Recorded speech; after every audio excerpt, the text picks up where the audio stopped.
मित्रों प्रणाम। मैं टूनाजी पांडे, पूर्व एमएलसी सिवान बिहार।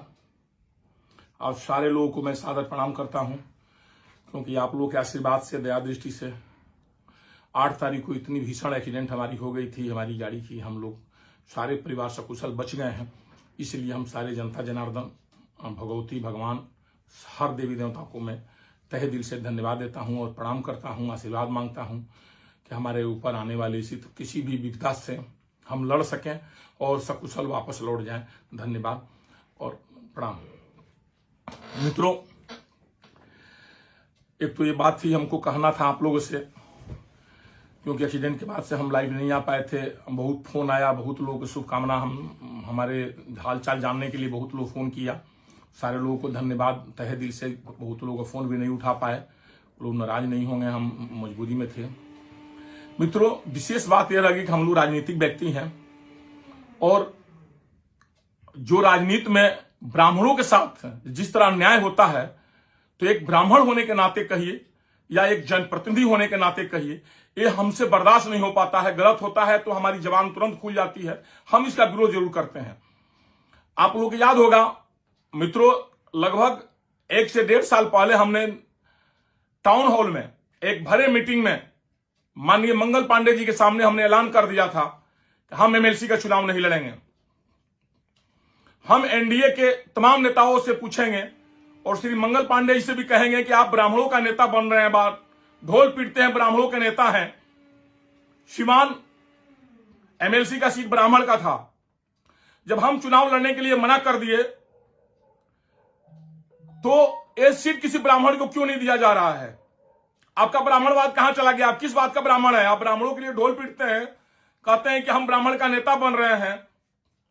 अरे आप हमेशा मनोनीत होते हैं, आप पैसा कौड़ी के कोई कमी आपके पास है नहीं, आप मंत्री भी बहुत दिन रह गए, आप स्वयं एमएलसी का चुनाव क्यों नहीं लड़ लेते हैं?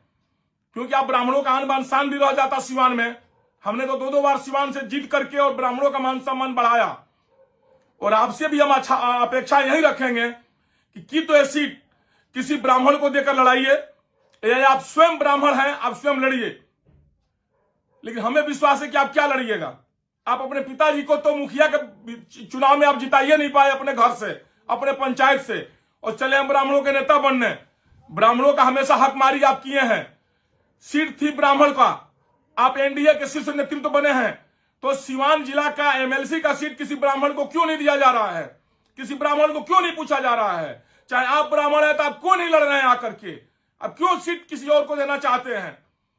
यही तमाम बातें हमें श्री मंगल पांडे जी से कहना था, एनडीए के नेताओं से कहना था, और एनडीए के तमाम नेता जो सिवान में हैं, सारे लोगों से हम कहेंगे कि क्या ये सीट ब्राह्मण की थी, आप किसी ब्राह्मण बंधु को क्यों नहीं दे रहे हैं? टूना पांडे ने जब मना कर दिया हम चुनाव नहीं लड़ेंगे, 1.5 साल पहले आप लोगों को मना किया, आप लोगों को भरे मीटिंग में मना किया, चुरा कर नहीं किया। हमको कई ऑफर भी आया, कहिए तो हम टेलीफोनिक ऑफर भी बता देंगे व्यक्ति के नाम, लेकिन फिर भी मैंने कह दिया, मेरा एक ही वचन है कि जब तक साहबुद्दीन साहब का परिवार का कोई व्यक्ति सदन में नहीं जाएगा, ताउम्र हम चुनाव नहीं लड़ेंगे। हम ब्राह्मण हैं, भीष्म प्रतिज्ञा लिए हैं, भीष्म प्रतिज्ञा एकदम अडिग रहेगा। लेकिन हम आप लोग एनडीए के नेताओं से पूछना चाहते हैं, विशेषकर मंगल पांडे जी से, कि आप ब्राह्मणों के साथ इस तरह से दलगत भावनाओं से इस तरह ग्रसित होकर के आप क्यों ब्राह्मणों के साथ इस तरह अपमानित ब्राह्मणों कर रहे हैं सिवान में? क्या ब्राह्मण का कोई नेतृत्व आगे नहीं आना चाहिए? ब्राह्मण का एक विधायक अपने सिवान में नहीं बनने दिया। ब्राह्मण का वो महागठबंधन से 2-2 ब्राह्मण जीत कर गए सिवान से, आपके एनडीए से एक भी ब्राह्मण जीत कर नहीं गए सिवान से। आपने टिकट तक किसी को नहीं दिया। एक एमएलसी का सीट हमने किसी ब्राह्मण बंधु के लिए छोड़ा, वो भी आप ब्राह्मण को नहीं दे पा रहे हैं। क्या आप ब्राह्मणों का नेता बनिएगा? झूठो बोलना खाली आता है आपको।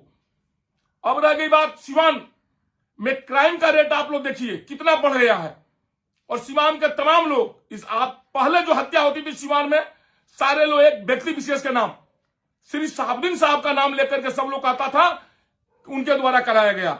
अब हम पूछना चाहते हैं सिवान के सारे लोगों से, क्या अब हत्या कौन करा रहा है? अब तो साहबुद्दीन साहब भी इस दुनिया में नहीं रहे। अब सिवान का हत्या कौन करा रहा है? कोई नेता का मुंह नहीं खुलता है, किसी एनडीए के नेताओं का जबान नहीं खुलता है। सारे एनडीए के नेता एकदम मुंह बंद बैठे हुए हैं। हम जब पूछते हैं, अब सब बउआ बउआ कर बाहर निकलेंगे। हमारे एक भी प्रश्न का जवाब आप दे दीजिए फेसबुक मीडिया पर आकर के कि हम कोई गलत बोला है। क्या सिवान का सीट ब्राह्मण का नहीं था एमएलसी का? 2 बार से टूना पांडे एमएलसी नहीं था सिवान से, और टूना पांडे 1.5 साल पहले ऐलान कर दिया था कि हम चुनाव नहीं लड़ेंगे। तो आप किसी ब्राह्मणों को क्यों नहीं टिकट दिए सिवान का? क्यों नहीं किसी ब्राह्मण का खोजा? लेकिन आप ऐसा नहीं कर रहे हैं। आप ब्राह्मणों का हकमारी कर रहे हैं सिवान में, और झूठे ब्राह्मणों का आप नेता बने हुए हैं। क्या सिवान में क्राइम रेट नहीं बढ़ गया? सिवान में कितनी क्राइम हो रही है? आप एक मुंह आपका नहीं खुलता है सिवान में, एक जवान नहीं खुलता है कि सिवान में इतना क्राइम रेट बढ़ गया, क्राइम रेट को कम किया जाए। इसको क्या कहा जाएगा? एक दहाड़ नदी का पुल अब अच्छा भी तो भी आपने तोड़वा दिया। एक बंदे है टूटा हुआ है, आपने क्या कार्रवाई उस सब पर किया? बस यही बात सीवान की सारी जनता को हमको जनाना था कि देख लीजिए, और विशेषकर ब्राह्मण बंधु से कहना था कि ब्राह्मण भाइयों अब भी तो जाग कर देखिए, एनडीए आप लोगों के साथ क्या दुराचार कर रही है, क्या आप लोग को अपमानित कर रही है। जीतन राम मांझी ने इतना ज्यादा गाली दिया, अब शब्द बोला, सारे समाज के लिए बोला, लेकिन एक बार भी मंगल पांडे जी का उस पर जवाब नहीं आया। इसलिए नहीं आया कि उनका कुर्सी छीन ली जाएगी। हम आप तमाम नेताओं से, ब्राह्मण बंधुओं से आग्रह करेंगे कि मंगल पांडे को आप बहिष्कृत करिए सिवान से। वो नेता नहीं, नेता के खाल में छुपे हुए वो व्यक्ति है जिनका तो 5 गो अपना वैश्विक वोट नहीं है, और ब्राह्मणों को अपमानित करते हैं, जलील करते हैं, कुर्सी के लिए कुछ भी कर सकते हैं। और विशेषकर माननीय मुख्यमंत्री महोदय से हम हाथ जोड़कर आग्रह करेंगे, मुख्यमंत्री महोदय, आप इतने अपमानित होने वाले व्यक्ति नहीं थे, नो इतना अपमानित कभी आप हुए हैं। आप स्वाभिमानी व्यक्ति थे। स्वाभिमानी व्यक्ति से हम लोगों को भी लड़ने में बड़ी मजा आता है, अच्छा लगता है। आप 2014 में सत्ता को ठोकर मार दिए थे हारने के चलते। अब किस कारण भाजपा का दामन थामे हुए हैं? जो भाजपा आपको मन एकदम तिल तिल अपमानित कर रही है।